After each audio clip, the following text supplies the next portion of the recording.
Tripoli enterre ses premiers morts.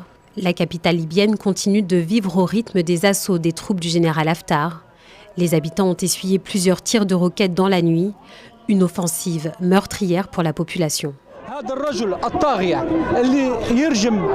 Haftar bombarde des civils dans la ville, une ville de 3 millions d'habitants. Cela ne montre pas qu'ils sont une armée. Au contraire, il s'agit d'une agression extérieure de la part de pays étrangers soutenant cet homme militaire rebelle. Ce sont des civils innocents.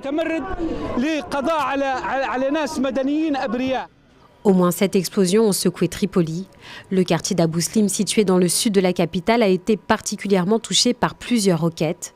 Ces tirs n'ont pas été revendiqués, mais le gouvernement d'union nationale, le GNA, reconnu par la communauté internationale, dénonce une sauvagerie et de la barbarie.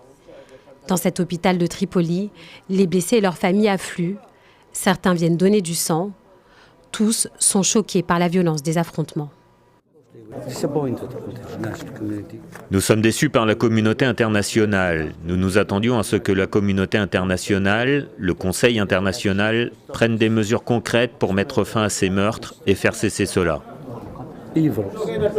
Le Premier ministre, Fayez El-Sarraj, chef du gouvernement d'union nationale, condamne ces affrontements qu'il qualifie de crimes de guerre et accuse son rival, le général Haftar. De son côté, l'homme fort de l'Est libyen nie toute implication de ses troupes.